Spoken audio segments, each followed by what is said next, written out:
मेरे प्यारे एटोमियंस, आप सब जिनसे मैं बहुत ज़्यादा प्यार करता हूँ, मेरा नमस्कार।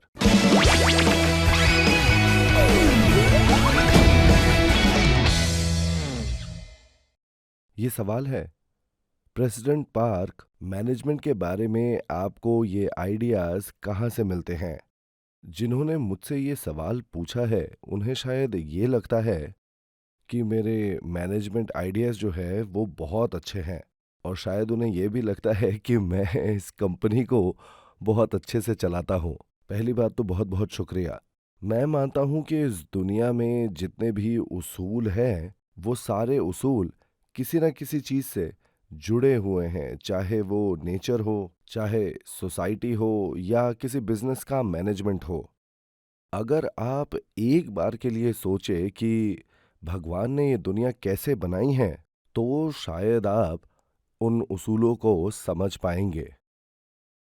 एवोल्यूशनिस्ट जो होते हैं, वो हमारे इस इकोसिस्टम को एक तरह का कंपटीशन मानते हैं। वो लोग हमेशा यही कहते हैं, सर्वाइवल ऑफ द फिटेस्ट, और ये एक ऐसी बात है जिसे पूरी दुनिया हर तरह से मानती है। मेरी सोच उस उसूल के ऊपर जो इस पूरी दुनिया को चलाती है, वो ये है कि यहाँ प्यार से और मिलकर रहा जा सकता है। हाँ, ठीक जिस तरह से उस उसूल में एक पेड़ को आ, अच्छी तरह से बड़ा होने के लिए पूरे नेचर को सही तरह का वातावरण देने की ज़रूरत होती है, उसी तरह एक बिजनेस को बड़ा होने के लिए एक देश को, एक समाज को और वो जिसे हम कहते हैं सोशल ओवरहेड कैपिटल, उन्हें उसकी मदद के लिए आगे आना चाहिए और एक साथ मिलकर काम करना चाहिए। तो यही उसूल हमारे कॉन्ट्रैक्टर्स के ऊपर लागू होता है ताकि वो एक ऑर्गेनाइजेशन में सफल बन सके। उन्हें एक बिजनेस एंटिटी चाहिए होती है, एक कंपनी, कंज्यूमर, एक डिलीवरी कंपनी, यहाँ तक कि कॉन्ट्रैक्टर्स में भी बिजनेस इंट्रोडक्शन के लिए किसी की ज़रूरत पड़ती ही है, कोई ऐसा जो कंज्यूमर्स लेकर आए। इन सारी चीज़ों को एक साथ मिलकर ढंग से काम करना चाहिए, जिससे कि कोई भी इंसान अपने बिजनेस में सफल बन सके। अगर इस नज़रिए से देखें तो कोऑपरेशन और कोलैबोरेशन ये मिलकर ताकत देते हैं और हम अच्छाई को पा सकते हैं, समझे?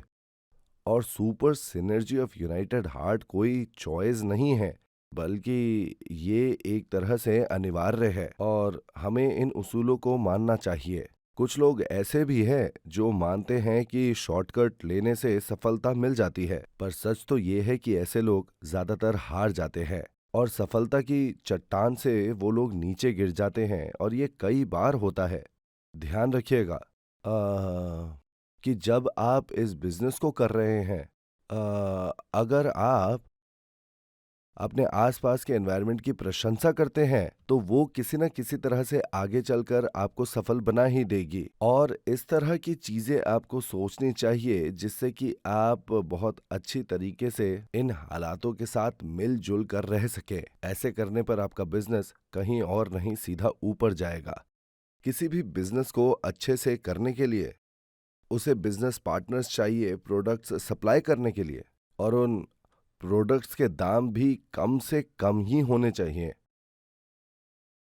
हमें अपने आसपास हमेशा ऐसे लोग रखने चाहिए जो आपकी मदद करना चाहते हैं। हमें भी डिलीवरी कंपनी और टेलीकम्युनिकेशंस कंपनी से मदद चाहिए होती है। कंपनी के साथ जो हर तरह के कम्युनिकेशंस इंफ्रास्ट्रक्चर को पूरे देश भर में लगाए, ताकि हमारे जो कॉन्ट्रैक्टर्स हैं वो ठीक तरीके से काम कर सके, मोबाइल कनेक्शंस के जरिए एक दूसरे के साथ। अगर हम इस तरह की चीजें खुद करने की कोशिश करने लगे, जैसे कि वो टेलीकम्युनिकेशंस नेटवर्क है, रोड नेटवर्क है, लॉजिस्टिक सिस्टम है, तो ये किसी न किसी तरह से बहुत महंगा हो जाएगा। अगर हमें बिजनेस अच्छे से करना है और उसमें आगे बढ़ना है हमें, तो यहाँ तक कि हमारे एटमी का जो हेडक्वार्टर है, उसके अंदर उस ऑर्गेनाइजेशन में भी हर एक एम्प्लॉय की अपनी अलग अलग खूबी और ताकत होती है। कुछ कंप्यूटर्स के लिए अच्छे हैं और कुछ लोग उसमें बनाने वाले डिजाइनिंग के लिए, कुछ लोग मार्केटिंग में अच्छे होते हैं तो कुछ लोग अकाउंट्स में। इस तरह से अलग फील्ड में कुछ टैलेंटेड एम्प्लॉयज एक साथ मिल जाते हैं, अपने दिल और दिमाग को मिलाते हैं और अपने गोल्स को हासिल कर लेते हैं, क्योंकि वो एक दूसरे के साथ कोलैबोरेट करते हैं और ग्रुप को कंट्रीब्यूट करते हैं। एटमी शुरुआत से ही कम दामों पे अच्छे प्रोडक्ट्स बेचता है ताकि हम एक बहुत ही जबरदस्त ऑर्गेनाइजेशन बन सके।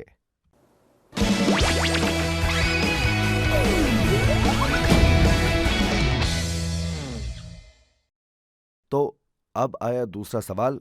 जैसे जैसे मेरा ऑर्गेनाइजेशन बड़ा हो रहा है उसे संभालना और भी ज्यादा मुश्किल होता जा रहा है। प्लीज मुझे बताइए कि मैं एक अच्छा टीम मैनेजर कैसे बन सकता हूं, और यही है सवाल। बहुत बढ़िया सवाल पूछा है। आ, सबसे बेस्ट होगा कि अगर आप किसी तरह से मैनेज कर सके जिससे आपके टीम मेंबर्स आज़ादी से काम कर सके।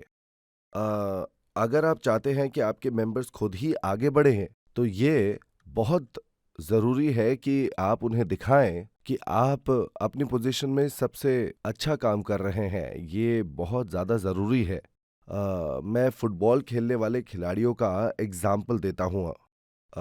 हर एक फुटबॉल प्लेयर की अपनी जगह होती है, जैसे सेंटर फील्ड या हाफ बैक या फिर गोल कीपर। ये सारे फुटबॉल प्लेयर्स अपनी पोजीशन को अपनी ही तरीके से प्ले करते हैं, पर उसी वक्त वो ये भी ध्यान में रखते हैं कि दूसरे लोग, दूसरे खिलाड़ी क्या कर रहे हैं। ठीक जैसे एक फुटबॉल टीम में अगर आप सबको जो पोजीशन दी गई है वो ठीक से खेले और उसी वक्त आप पूरी तरह से अगर टीम पर ध्यान रखें तो फिर काम हो जाएगा और आपकी एक बहुत अच्छी टीम बन जाएगी। क्या आपको ये बात पता है? क्या ये कहने में आसान है? हाँ, ठीक इसी तरह से ये होता है। मैं इस बात पर जोर डालना चाहूंगा कि प्रैक्टिस करना सिर्फ पढ़ने से ज्यादा अच्छा है। ये बात पूरी तरह सच है। क्या आप कहना चाहते हैं कि ये मुश्किल है? हाँ, ये जरूरी है कि ये मुश्किल हो, इसीलिए आपको प्रैक्टिस की जरूरत है। कोई भी फुटबॉल, बेसबॉल या बास्केटबॉल प्लेयर जन्म से ही अच्छा पैदा नहीं हुआ था। बहुत सारा प्रैक्टिस करने से आप दूसरों के मुकाबले ज्यादा अच्छे हो जाएंगे। लेकिन उन लोगों की थोड़ी सी ये सुपीरियरिटी पे में एक बहुत बड़ा अंतर पैदा कर देता है। मुझे लगता है कि सफलता के लिए भी ऐसा ही है। आपको किसी भी तरह से दूसरों से ज्यादा अच्छा करना है। हाँ, एक जना काफी इंपॉर्टेंट है, लेकिन फिर भी अगर दूसरे टीम मेंबर्स कोई गलती करते हैं तो सिर्फ एक जना पूरे टीम को नहीं बचा सकता। इन दो चीजों को ठीक से आपस में मिलाने के लिए हमें बहुत ज्यादा दिमाग का इस्तेमाल करना है। और क्या चाहिए? और क्या चाहिए?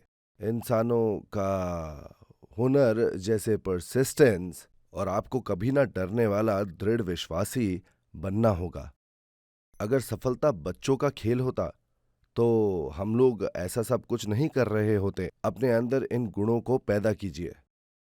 दरअसल सफल होना कोई आसान बात नहीं है और ये हर किसी के लिए बनी भी नहीं है। इसीलिए मैं हमेशा बात करता हूं धैर्य, परसिस्टेंस और साहस। मैं इस चीज पर भी पूरा जोर देता हूं कि दूसरों के साथ मिलकर काम करना चाहिए हमें। विश्वास कीजिए कि आपकी मेहनत का नतीजा आपकी सोच के भी परे ऐसा बड़ा और काफी अच्छा होगा। अच्छे नतीजों के साथ आप अपने भविष्य को एंजॉय करेंगे। जब आप सफल होंगे तो उस पल को हमेशा के लिए याद रखिएगा और उससे आगे बढ़ते रहने की हिम्मत पाइएगा।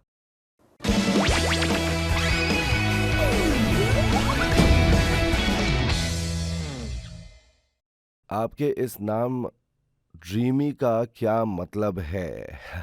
बताता हूँ।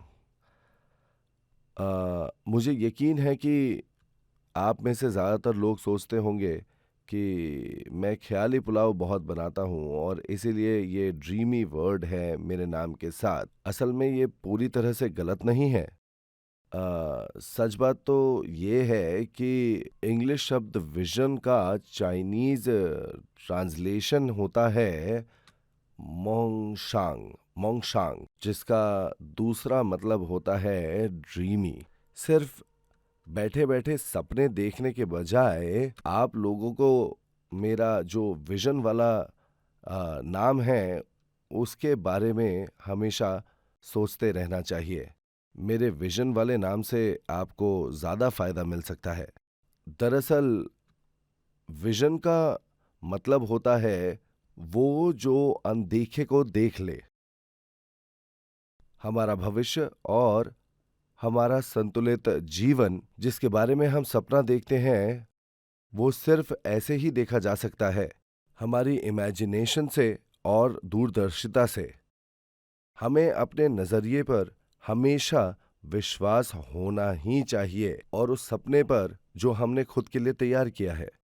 मैं इस तरह का इंसान हूँ जो पास्ट या प्रेजेंट में रहने के बजाय आगे फ्यूचर की तरफ देखना ज़्यादा पसंद करता है। मैं ऐसा ही इंसान हूँ। तो एक तरीके से मैं दूर की भी देख सकता हूँ और मैं सपने भी देख सकता हूँ। मैं अपनी बनाई हुई विजन की प्रैक्टिस भी करता रहता हूँ और मैं इसे अपना मिशन मानता हूँ कि मैं अपने विजन को पूरी दुनिया में फैला दूँ।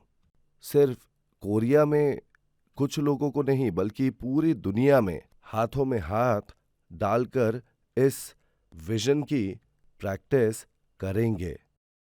मुझे बहुत अच्छा लगेगा अगर आप मोंगजियांग ड्रीमी और विजन को अगर हम साथ मिलकर सपना देखें तो वो सपना जरूर सच हो जाएगा। हमारा सपना और विजन सच हो जाएगा। हुर्रे!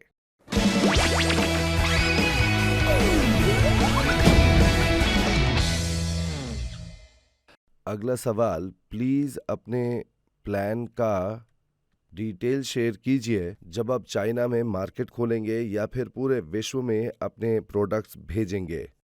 हाँ, ये बहुत ही सही वक्त पर सवाल पूछा गया है, लेकिन मैं सोच रहा हूँ कि इस सवाल का जवाब सीधा मेरे से आने के बजाय डायरेक्टर बियोंग क्वान पार्क से ये सवाल पूछना ज़्यादा सही होगा, जो चाइना में पूरे दमखम के साथ काम कर रहा है। वो आपके लिए ज़्यादा अच्छा और खुशनुमा रहेगा। आइए मिलते हैं डायरेक्टर पार्क से। आप सभी को मेरा नमस्कार। मैं ब्यूंग क्वान पार्क हूँ और मैं चाइना का ऑफिस संभालता हूँ। मुझे अच्छे से पता है कि आप में से कई लोग ऐसे हैं जो चाइना का ऑफिस खुलने का इंतजार कर रहे हैं। चलिए मैं आपको जल्दी से बता देता हूँ कि क्या हो रहा है। फरवरी 2016 में वहाँ हमारा बिजनेस रजिस्ट्रेशन हो चुका है। हमारा हेडक्वार्टर येंटाई शहर में शैंडांग प्रोविंस में है।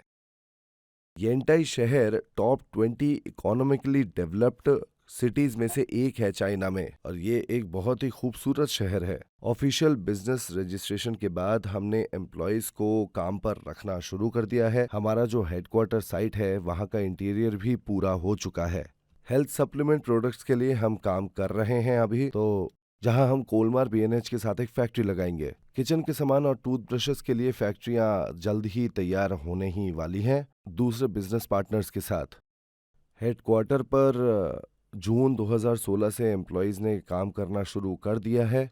हमारा अगला कदम होगा डायरेक्ट सेल्स के लिए परमिशन प्राप्त करना, जो भी सरकारी ऑफिस हो उनसे। डायरेक्ट सेल्स इंडस्ट्री को एग्जामिन करने का चाइना का एक बहुत ही अजीब तरीका है। बिजनेस लाइसेंस पाने के लिए 2 साल की तैयारी की जरूरत पड़ती है, क्योंकि उनके नियम और कानून थोड़े से ज्यादा सख्त हैं।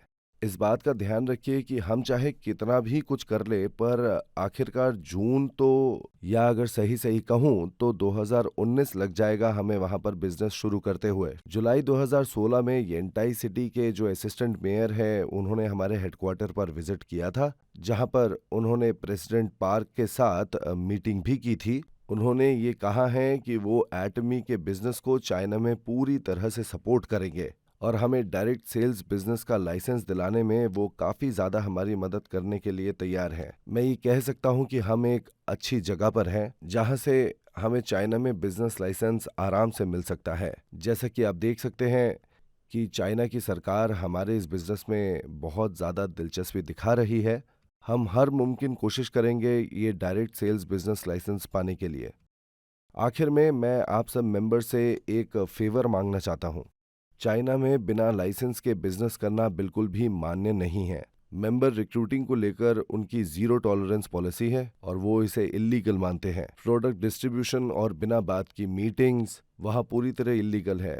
तो मैं चाहता हूँ कि आप इन बातों का ध्यान रखें और वहाँ के नियमों का पालन करें। खासकर बिना बात के मीटिंग्स की इन चीज़ों पर नज़र रखी जाती है। वहाँ सरकारी अफसर या फिर हमारे जो प्रतिद्वंदी हैं वो लोग इन चीज़ों पर ध्यान रखेंगे, तो आपको बिना मतलब का ध्यान आकर्षित करने की कोई ज़रूरत नहीं है। चाइना का मार्केट एक तरह से पूरे विश्व का मार्केट है, तो मैं ये सलाह देना चाहूँगा कि एक इंसान बचकर निकल सकता है, ऐसा सोचने की कोशिश भी कभी मत कीजिएगा। हम किसी जल्दबाजी या किसी और वजह से इस ग्रेट अपॉर्चुनिटी को खोना नहीं चाहते। ये बात बहुत बहुत ज़रूरी है।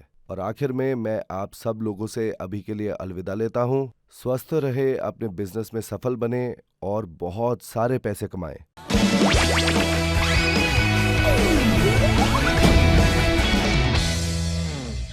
अपने स्वास्थ्य का पूरी तरह से ध्यान रखिएगा। खुश रहिएगा।